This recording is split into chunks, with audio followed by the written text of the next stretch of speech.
Are you incompetent when it comes to music? You don't know how to read it? Other musicians sound better than you, and you don't know why? Well, frankly, it's because they know how to read sheet music. With my expertise of being in band for 6 years, I think it's safe to say that I'm an expert on how to read sheet music. Reading sheet music, whether you play an instrument or you can sing, can come to be quite a struggle when you are first starting out. But with the advice I gave you today, I hope that you can read music as easily as you can walk.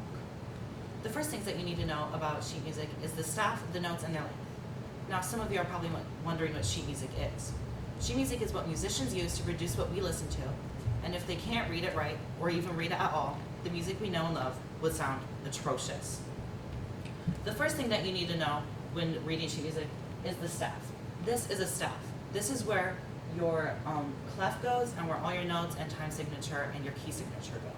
The next thing you need to know is if you're in treble clef or bass clef. Each clef is different to each music, such as the treble clef being mainly used for the flute or the clarinet, and the bass clef being used for the tuba. The next thing you need to know is your time signature. The most common time signature is 4/4. The next most common is 3/4, followed by 2/4 and 2/2. 4/4 is 4 beats for every measure. 4/4 is commonly used with a C, which stands for common time, and 2/2 is marked with a C with a slash through it for cut time, as it is half of common time. The next thing you need to know is your accidentals. The most common accidental, which you won't see a lot, is the natural. This is the note just by itself, such as A or B. The next that you need to know is the flat. This is half a step down from your original note, such as A or A flat.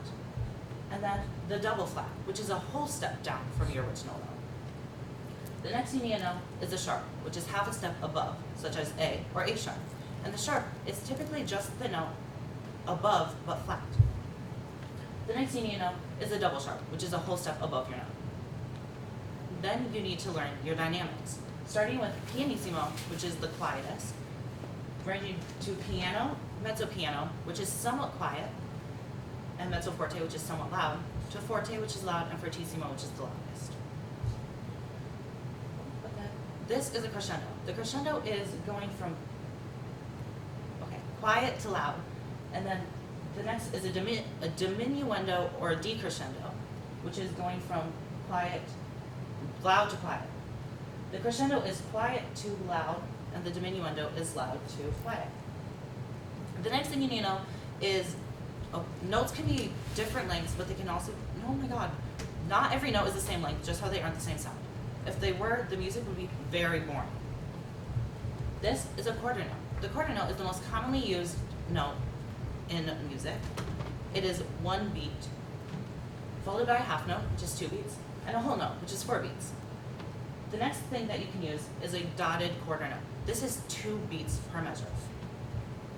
Or a dotted half note, which is 3 beats a measure. Dotted half notes are typically used in 3/4 time to signify a whole note. The next thing that you need to know if you want to speed up the song without changing the tempo is an 8th note. An 8th note is 2 beats per, is 2 notes per beat, yeah. And a 16th note, which is 4 notes a beat. An 8th note can be by itself or 2 put together, which you can see there with the bar. Same with the 16th note, can be by itself or with 3 others. The next thing you need to know is your rests. This is a 16th rest. It is called a 16th rest because it corresponds with the 16th note. And then an 8th rest, which corresponds with an 8th note, whereas if you were to use a singular 8th note, this would be placed after. Then you need to know your quarter note, which is 1 beat of rest, and then your half rest and your whole rest. The whole rest takes up the whole measure, and a half rest only takes up half of the measure. Notes can be different lengths, but they can also be played differently. That is where articulations come in. The first articulation that you need to know is the fermata. A fermata is when you hold out a note until the director cuts you off. Then a staccato, which is when you play the note shorter than it is meant to be. And then an accent, which is you playing the note louder and a tiny bit longer. And then a cap note, which is like a staccato, but is shorter and is typically used in jazz music. Now that you know the different parts that go into music, you know how to read it, go out into the world, learn an instrument, or go sing. With the ability to read sheet music, the sky's the limit.